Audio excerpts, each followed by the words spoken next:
The NFL is notorious for being a what have you done for me lately league, especially when it comes to young quarterbacks. Promising talents are often thrown into chaotic situations and quickly written off. But is the problem really with the players, or is it something bigger?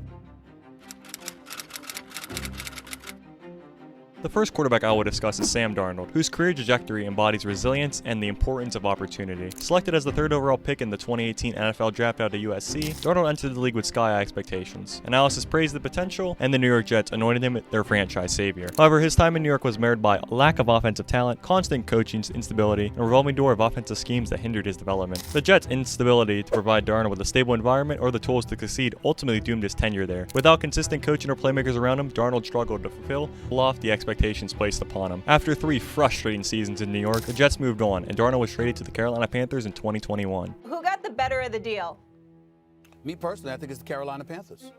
They've got a 23-year-old quarterback that I think has a lot of promise. Listen, I don't blame Sam Darnold for what he endured. What did he have to work with? What was the running game he had to work with? What were the receivers? In Carolina, Darnold was initially viewed as a career resurgence project. However, his time there was short-lived. Used primarily as a backup and only sparingly as a starter, he failed to make a significant impact. By the end of his stint with the Panthers, many had written off Darnold's career, labeling him as a bust and a cautionary tale for highly drafted quarterbacks. But football is a game of second chances, and Darnold's came unexpectedly in Minnesota. With rookie quarterback J.J. McCarthy out of Michigan, sidelined due to an injury, Darnold was thrust into the starting role. This opportunity became the turning point of his career. Surrounded by a talented roster with the likes of Justin Jefferson and Aaron Jones, and a coaching staff that believed in his abilities, Darnold thrived. Under these conditions, he finally showcased the skills that made him a top draft pick. This season, Darnold has led the Vikings to a 10-2 record currently, proving that his career is far from over. His journey from being cast aside to becoming the leader of a winning team is a testament to the importance of patience in this league, proper coaching, and a supportive system. Sam Darnold's resurgence raises an important question. How many other quarterbacks are facing similar struggles due to unstable situations or lack of development time? That brings me to Anthony Richardson.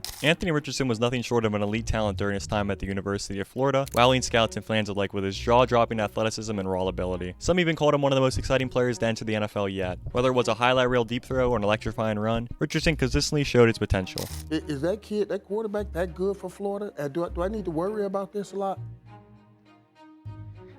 Michael, I feel the same way, and thank you for saying that. Anthony Richardson is that good. He could right now be a top 10 pick next year, and he could go higher. And a lot of comparisons, and you can take your pick if you want to go back to another Florida quarterback. Briefly, I might add, you could say Cam Newton. Some are going back to Vince Young. Some are throwing Lamar Jackson in there. He's got talent coming from everyone.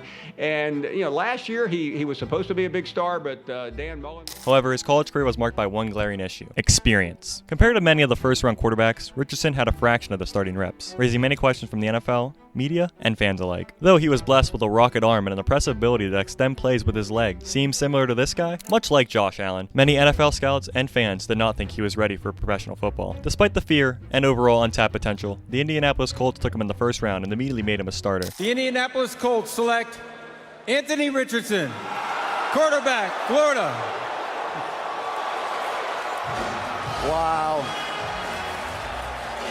They go Richardson, a lot of upside and a lot of work to be done for a young man who grew up right there in Gainesville, Florida. Only started 13 games in his college career. The one everyone remembers was the opener in September. Most likely, mistake number 1. Though he showed flashes, a lot of those are overshadowed by his mistakes, accuracy issues, and terrible decision-making. During the season, the Colts front office even decided to bench Anthony Richardson for an ancient man named Joe Flacco. Funny enough, it didn't last long, as Anthony Richardson was given back the starting spot recently. The situation in Indianapolis raises larger questions about the handling of young quarterbacks in the NFL. Is it better to let them learn through trial and error, or should they be given time to sit, study, and grow? For Richardson, the path forward would likely hinge on the Colts' ability to provide him with stability and support, a luxury not all young quarterbacks receive. Before taking an NFL snap, Caleb Williams was labeled as the next GOAT. The Heisman winner and number 1 overall pick out of USC was already being compared to Tom Brady, Patrick Mahomes, and Josh Allen. Carrying matters, desperate for a franchise quarterback, drafted him and built a strong wide receiving core to help him succeed. It consisted of DJ Moore, Keenan Allen, and Roman Dunze. Caleb Williams seems set for greatness, but his rookie season has been anything but smooth. Adjusting to the speed of the NFL has been challenging for Caleb Williams. Despite his talent, the Bears' instability has been a major hurdle. He began under a coach whose play calling did not fit his strengths, followed by the infamous Thanksgiving disaster that led to Matt Eberflus being fired. They've really done since then. And now, here they are, first time ever,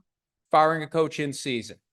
Matt Eberflus is out with a 14-32 record. When I saw it, it's like, surprised he lasted as long as he did. How can a young quarterback thrive with such chaos? Frustratingly, many fans have already decided to turn on him, questioning his abilities and the hype that preceded him. The impatience surrounding young quarterbacks like Williams highlights a systematic problem in the NFL. Teams draft prospects with immense expectations but fail to provide the time or environment for them to grow. Of course, Caleb Williams is still developing, and his struggles are part of the process. The talent that made him the #1 pick is still there, but success in the NFL requires more than skill. It requires stability, support, and patience. His story in the NFL reminds us that even the most hyped NFL quarterbacks need time to grow. The NFL's impatience with young quarterbacks is a growing issue. Players like Caleb Williams, Anthony Richardson, and then Sam Darnold were labeled as saviors before they even taken an NFL snap, only to be criticized the moment they struggle. This win-now mentality ignores the need for development and stability, especially for rookies adjusting to the pro game. Teams like the Chicago Bears draft players with sky-high expectations but fail to create environments for success, cycling through coaches and schemes that hinder growth. When results aren't immediate, fans and front office are quick to blame the quarterback, often cutting their potential careers short. This cultural issue reflects a larger NFL problem: unrealistic expectations and a lack of patience. For players to succeed, they need time, trust, and proper support. Until the league shifts its mindset, promising talents may continue to falter before reaching their prime.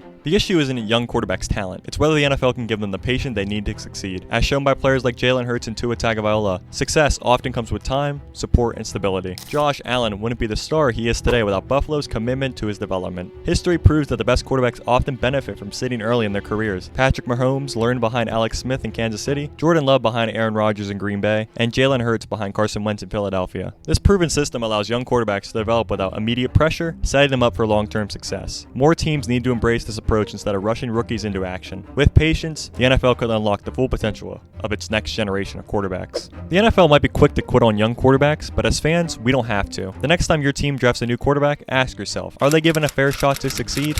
What do you think? Are young quarterbacks being given enough time? Drop your thoughts in the comments. Don't forget to like and subscribe for more NFL deep dives. CA out.